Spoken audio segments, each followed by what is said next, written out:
নমস্কাৰ মৰমৰ ছাত্ৰ ছাত্ৰীসকল আমাৰ পঢ়ালি নামৰ এই ইউটিউব চেনেলটোৰ আন এটি ভিডিঅ'লৈকে তোমালোক সকলোকে স্বাগতম জনাইছোঁ। এই ভিডিঅ'টোত তোমালোকৰ এছামিজ MIL টেক্সটবুকখনৰ অন্তৰ্গত উঠৰে উঠ বাপু গোপাল হে শীৰ্ষক বৰগীতটিৰ সকলোবিলাক পাঠভিত্তিক প্ৰশ্নৰ লগতে কিছু অতিৰিক্ত প্ৰশ্ন আলোচনা কৰিম। ভিডিঅ'টো তোমালোকে শেষলৈকে চাবা। যদি ভাল পোৱা তেন্তে লাইক কৰিবা, কমেণ্ট কৰিবা, শ্বেয়াৰ কৰিবা আৰু যদি কৰা নাই তেন্তে চেনেলটো ছাবস্ক্ৰাইব কৰিবা।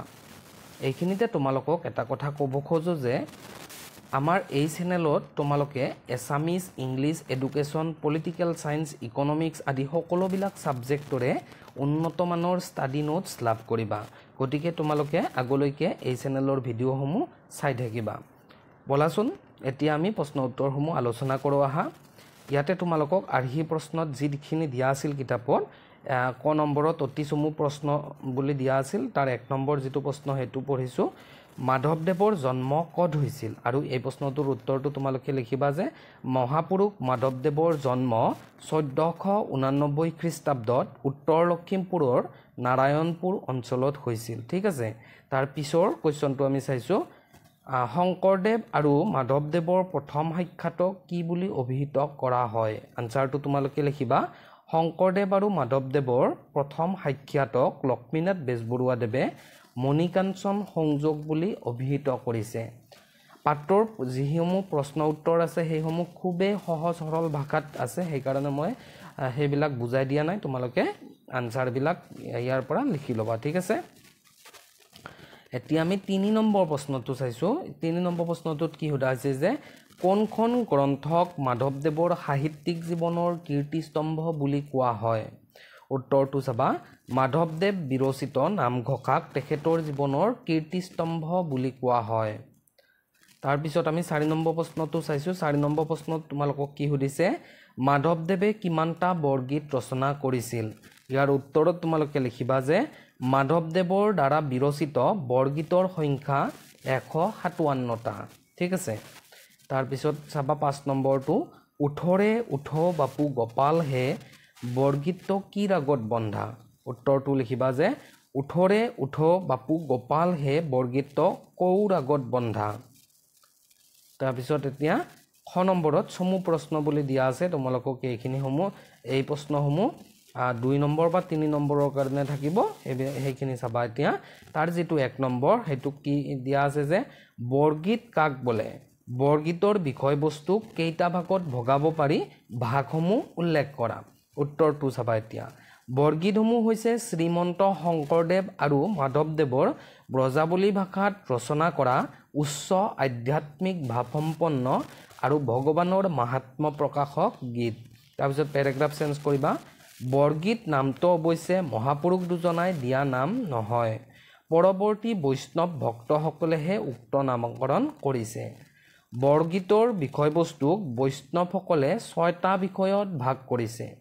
ভাগসমূহ হৈছে ক খ এনেকৈ লিখিবা তোমালোকে লীলা, বিৰক্তি, পৰমাৰ্থ, তাৰপিছত লিখিবা চোৰ চাতুৰি। তাৰপিছত আৰু লিখিবা লীলা বিষয়ক গীতত আকৌ জাগৰণ, চলন, খেলন, নৃত্য আৰু নানা অৱতাৰী কাৰ্য হিচাপে বৰ্ণনা কৰা হয়। ঠিক আছে।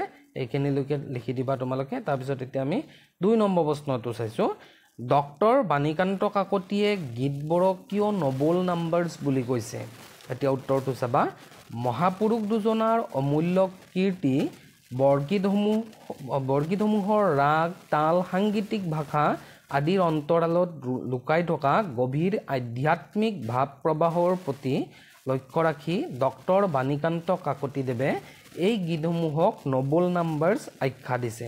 তাৰপিছত এড কৰি এইখিনি লিখিবা তোমালোকে একেদৰে এই বৰগীতসমূহক কালিৰাম মেধিয়ে চং চেলেষ্টিয়েল আৰু দেৱেন্দ্ৰনাথ বেজবৰুৱাই হলি চং আখ্যা দিছে। ঠিক আছে। এতিয়া আমি 3 নম্বৰ প্ৰশ্নটো চাইছো মাধৱদেৱৰ বৰগীতৰ প্ৰধান বৈশিষ্ট্য কি। এতিয়া উত্তৰত লিখিবা যে বাৎসল্য ভাৱৰ প্ৰকাশ মাধৱদেৱৰ বৰগীতৰ প্ৰধান বৈশিষ্ট্য। মহাপুৰুষ দুজনাই ইয়াতে মহাপুৰুষ জনাই দুজনাই নহয়, মহাপুৰুষ জনাই দাস্য আৰু বাৎসল্য এই দুয়োটা ভাৱৰেই বৰগীত ৰচনা কৰিছিল যদিও বাৎসল্য ভাৱৰ গীতৰ সংখ্যা অধিক। তেখেতৰ গীতসমূহত বেছিভাগতে শিশু কৃষ্ণৰ চুৰ চাটৰি খেলন নৃত্য জাগৰণ আৰু চলন আদি প্ৰকাশিত হৈছে এই প্ৰসংগত ডক্টৰ বাণীকান্ত কাকতিয়ে উল্লেখ কৰিছে যে মাধৱদেৱৰ ৰচিত বেছিভাগ গীততে শ্ৰীকৃষ্ণৰ বাল্যকালৰ ৰং বিৰঙৰ চিত্ৰ ফুটি উঠিছে বা ওলাইছে বাৎসল্য প্ৰেম মাধৱদেৱৰ ভক্ত জীৱনৰ সৰ্ব এইখিনিলৈকে লিখিবা এতিয়া অলপমান আছে আৰু এইখিনি লিখিবা গীত বট নাট বা নাটক সকলোতে তেওঁ শ্ৰীকৃষ্ণৰ শিশু চৰিত্ৰ সজীৱ কৰি তুলিছে এইখিনিলৈকে লিখিলে হ'ব এতিয়া 4 নম্বৰটোত কি দিয়া আছে ইয়াতে হব পুৰুষৰ শিৰৰ ভূষণ বুলি কোনে কাক কিয় কৈছে উত্তৰটো চাবা হব পুৰুষৰ শিৰৰ ভূষণ বুলি মাক যশোদাই ভগৱান শ্ৰীকৃষ্ণক কৈছে তাৰ পিছত পেৰাগ্ৰাফ চেঞ্জ কৰিবা ভগৱান শ্ৰীকৃষ্ণ হৈছে অনাদি অনন্ত পৰম ব্ৰহ্ম তেখেত হৈছে ত্ৰিজগতৰ পতি বা আৰাধ্য পুৰুষ শিৰৰ ভূষণে যিদৰে সৰ্বশৰীৰক উজ্জ্বলতা প্ৰদান কৰে ঠিক তেনেদৰে ভগৱান শ্ৰীকৃষ্ণয়ো সমস্ত জগতক অচিন্ত প্ৰভাৱেৰে আৱৰি সঞ্জীৱনী ছটিয়ায় তেনে সমস্ত জগতৰ ত্ৰাণকৰ্তা ত্ৰিজগতৰ আৰাধ্য দেৱ শ্ৰীকৃষ্ণক মাক যশোদাই হব পুৰুষৰ শিৰৰ ভূষণ বুলি কৈছে ঠিক আছে এতিয়া আমি নেক্সট কোৱেশ্চনটো চাইছো 5 নম্বৰটো সিদ্ধ মুনিগণে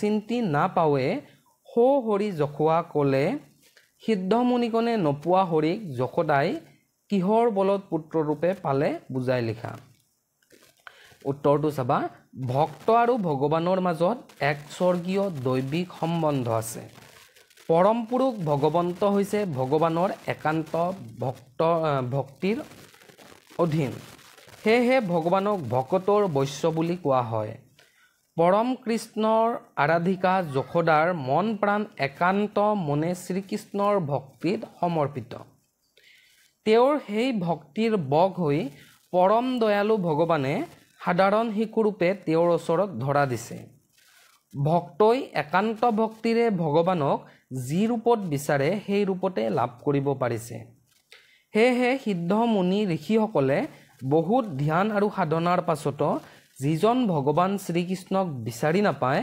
সেইজন পৰম ভগৱানক যশোদাই একান্ত ভক্তিৰ জৰিয়তে বা ভক্তিৰ বলত পুত্ৰৰূপে লাভ কৰি কলাত লৈ মৰম কৰাৰ সৌভাগ্য লাভ কৰিছে এইখিনিলৈকে লিখি দিবা এতিয়া দীঘল প্ৰশ্ন তোমালোকক গ নম্বৰত দিয়া আছে 1 নম্বৰ যেটো হেতু হৈছে মাধৱদেৱৰ উঠৰে উঠৌ বাপু গোপাল হে বৰগীতৰ মূল কথাখিনি আলোচনা কৰা এতিয়া চাবা মহাপুৰুষ শ্ৰী শ্ৰী মাধৱদেৱৰ বিৰচিত উঠৰে উঠৌ বাপু গোপাল হে শীৰ্ষক বৰগীতটি শ্ৰীকৃষ্ণৰ বাৎসল্য ভাৱ প্ৰকাশক গীত উক্ত বৰগীতটিৰ শিশু কৃষ্ণৰ মহিমা প্ৰকাশ পাইছে মাতৃ যশোদা আৰু পুত্ৰ কৃষ্ণৰ স্নেহপূৰ্ণ মমতাময় সম্পৰ্কৰ মনোৰম বৰ্ণনাৰ মাজেৰে মাতৃ পুত্ৰৰ চিৰন্তন ৰূপ পৰিস্ফুট হৈছে বৰগীতটিত মাতৃ যশোদাই কেনেদৰে পুত্ৰ কৃষ্ণক টোপনিৰ পৰা জগাইছে সেই কথা সৰল আৰু সুন্দৰ ৰূপত বৰ্ণনা কৰা হৈছে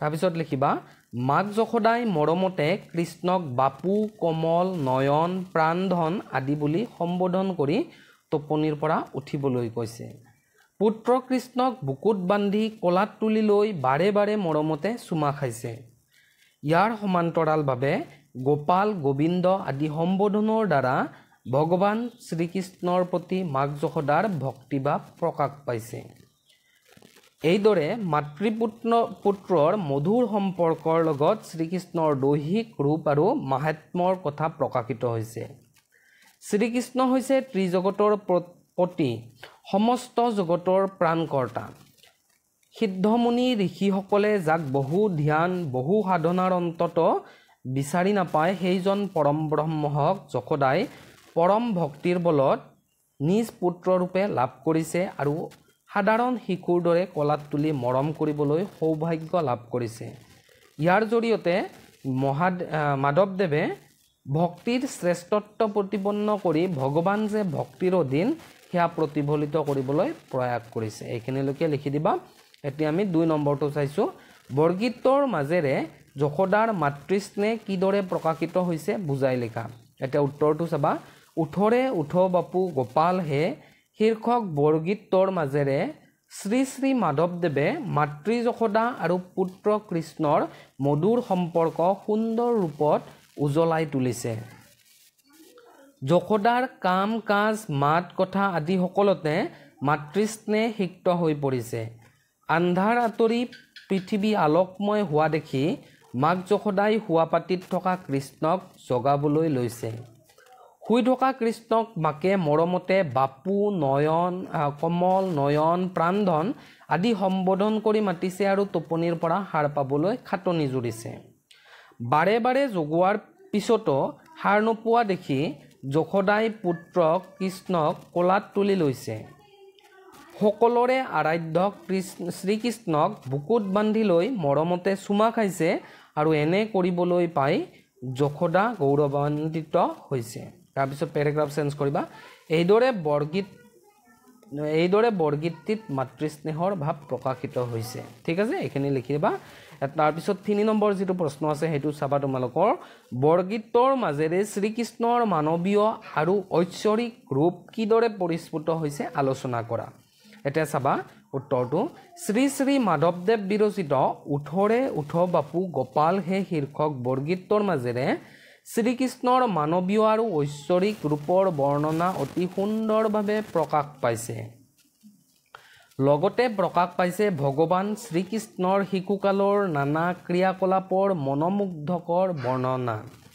তাৰপিছত লিখিবা কৃষ্ণ হৈছে, পেৰেগ্ৰাফ চেঞ্জ কৰিবা। তাৰপিছত লিখিবা কৃষ্ণ হৈছে পৰম ব্ৰহ্ম জগত সৃষ্টিকৰ্তা, সৃষ্টি স্থিতি লয়ৰ গৰাকী ভগৱান, স্বৰ্গ মৰ্ত পাতাল এই তিনিওলোকৰ গৰাকী পৰম কৃপাময় ভগৱানৰ সৰ্বকালৰ সকলো পুৰুষৰে আৰাধ্য দেৱতা। মাধৱদেৱে শ্ৰীকৃষ্ণৰ মহিমা প্ৰকাশ কৰিবলৈ গৈ কৈছে যে সিদ্ধ মুনি ঋষিসকলে বহু ধ্যান বহু সাধনাৰ পিছতো কৃষ্ণক বিচাৰি নাপায়। একমাত্ৰ ভক্তিৰ বলতহে অনাদি অনন্ত ভগৱানক পাব পাৰি, কাৰণ ভক্তৰ একান্ত ভক্তিৰ অধীন। ইয়াতে কাৰণ ভগৱান ভক্তৰ একান্ত ভক্তিৰ অধীন এনেকৈ লিখিব পাৰিবা তোমালোকে। সেয়েহে সিদ্ধ মুনিগণে গভীৰ সাধনাৰ বলেৰে লাভ কৰিব নোৱাৰা ভগৱানক সামান্য নাৰী যশোদাৰ একান্ত ভক্তিত সন্তুষ্ট হৈ মানৱ শিশুৰূপে তেওঁৰ আগত ধৰা দিছে। অনাদি অনন্ত ভগৱানে যশোদাৰ ওচৰত শিশু পুত্ৰ ৰূপত আত্মপ্ৰকাশ কৰিছে। সাধাৰণ শিশুৰ দৰে সহজ সৰল আচৰণ শ্ৰীকৃষ্ণক কৰা দেখা গৈছে। সাধাৰণ মানৱ শিশুৰূপে শ্ৰীকৃষ্ণই মাতৃ যশোদাৰ কোলাত উঠি মাতৃস্নেহৰ উমাল পৰশ পাই ধন্য মানিছে।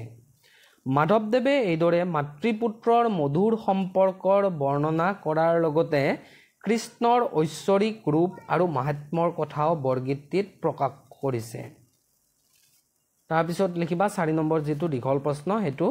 বৰগীতৰ মাধ্যমেৰে ভক্তিৰ প্ৰকাশ কিদৰে ঘটিছে আলোচনা কৰা। এতিয়া চাবা মাধৱদেৱৰ বৰগীতসমূহ ভক্তিপ্ৰাণৰ মৰ্মস্পৰ্শী প্ৰকাশ। গুৰুভক্তি আৰু শ্ৰীকৃষ্ণৰ প্ৰতি একাত্ম ভক্তি তেখেতৰ জীৱনৰ অন্যতম বিশেষত্ব। উঠৰে উঠ বাপু গোপাল হে শীৰ্ষক বৰগীতটিত মাধৱদেৱে ভক্তিপ্ৰাণৰ প্ৰকাশ অতি সুন্দৰ ৰূপে বা সুন্দৰভাৱে বৰ্ণনা কৰা পৰিলক্ষিত হৈছে। বৰগীতটিত বৈষ্ণৱ ধৰ্মৰ উপাস্য দেৱতা শ্ৰীকৃষ্ণৰ মহিমা আৰু ভক্ত হৃদয়ৰ আকুল প্ৰাৰ্থনা সাংগীতিক ভাষাৰে বৰ্ণনা কৰা হৈছে। ভক্তিৰ মাধ্যম হিচাপে মাধৱদেৱে বাৎসল্য ভাৱ প্ৰয়োগ কৰিছে। বৎস মানে শিশু। মাধৱদেৱে বৰগীতটিত শ্ৰীকৃষ্ণৰ শিশুসুলভ ৰূপৰ বৰ্ণনা দাঙি ধৰিছে। শ্ৰীকৃষ্ণই শিশুৰূপে যশোদাৰ কোলাত বিৰাজ কৰিছে, অথচ শ্ৰীকৃষ্ণ হৈছে জগত সৃষ্টিকৰ্তা, স্বৰ্গ মৰ্ত পাতাল এই তিনিওলোকৰ গৰাকী। কিন্তু মাধৱদেৱে ইয়াত শ্ৰীকৃষ্ণক সাধাৰণ মানৱ শিশুৰূপে মাতৃ যশোদাৰ কোলাত তুলি দি ভক্তৰ হৃদয়ৰ কাষ চপাই দিছে। লগতে মাধৱদেৱে উল্লেখ কৰিছে কৃষ্ণৰ ঐশ্বৰিক ৰূপ আৰু মাহাত্ম্যৰ কথাও। ত্ৰিজগতৰ প্ৰতি কৃষ্ণক পাবলৈ মহা ঋষিমুনিসকলে গভীৰ ধ্যানত মগ্ন হয়। তথাপি তেওঁলোকে ভগৱানক বিচাৰি নাপায়। পৰম ভক্তিৰ বলতহে শ্ৰীকৃষ্ণক যি ৰূপত বিচাৰে সেই ৰূপতে ভক্তই তেওঁক পাব পাৰে বা লাভ কৰিব পাৰে। সেয়েহে যশোদাই সামান্য নাৰী হৈও ভগৱানক লাভ কৰিবলৈ সক্ষম হৈছে। ইয়াৰ জৰিয়তে ভক্তিৰ শ্ৰেষ্ঠত্ব প্ৰতিপন্ন কৰি ভগৱান যে ভক্তৰ অধীন সেই কথা শ্ৰী শ্ৰী মাধৱদেৱে উক্ত বৰগীতটিৰ জৰিয়তে হৃদয়স্পৰ্শী ৰূপত তুলি ধৰিছে। তাৰপিছত 5 নম্বৰটো এটা ব্যাখ্যা দিছে তোমালোকক। প্ৰসংগ সংগতি দৰ্শাই ব্যাখ্যা কৰা। ত্ৰিজগত প্ৰতি ভকতি মিলিল মূৰুখ মাধৱে বোলে। এতিয়া এইটো চাবা ব্যাখ্যাটো। বাক্য পদফাকি আমাৰ পাঠ্যপুথি সাহিত্য সৌৰভৰ অন্তৰ্গত শ্ৰী শ্ৰী মাধৱদেৱ বিৰচিত কৌৰাগত বন্ধা উঠৰে উঠ বাপু গোপাল হে শীৰ্ষক বৰগীতটোৰ অন্তৰ্গত বা বৰগীতটোৰ পৰা তুলি অনা হৈছে, তুলি দিয়া হৈছে, এনেকৈ লিখিবা। ভক্তিৰ শ্ৰেষ্ঠত্ব প্ৰতিপন্ন কৰি ভগৱান যে ভক্তৰ অধীন সেই কথা পদফাকিৰ জৰিয়তে হৃদয়স্পৰ্শী ৰূপত তুলি ধৰিছে। কৃষ্ণ হৈছে জগতৰ সৃষ্টিকৰ্তা, স্বৰ্গীয় মৰ্ত পাতাল এই তিনিও লোকৰ গৰাকী। এই ত্ৰিজগতৰ প্ৰতীক সিদ্ধ মুনি ঋষিসকলে বহু ধ্যান সাধনাৰ পাছতো বিচাৰি নাপায়। অথচ সেইজন ভগৱানে সাধাৰণ মানৱ শিশুৰূপে যশোদাক নিজ পুত্ৰৰূপে ধৰা দিছে। যশোদাই কৃষ্ণক পুত্ৰৰূপে লাভ কৰি কলাত লৈ মৰম কৰিব পাৰিছে আৰু কৃষ্ণয়ো মাতৃ যশোদাৰ কলাত উঠি পৰম আনন্দ লাভ কৰিছে। একমাত্ৰ ভক্তিৰ বলতহে এইবোৰ সম্ভৱ হৈছে। ভগৱানৰ সেই পৰম দয়ালু গুণৰ বৰ্ণনা কৰি মাধৱদেৱেও নিজে ভক্তিৰসত বুৰ গৈছে।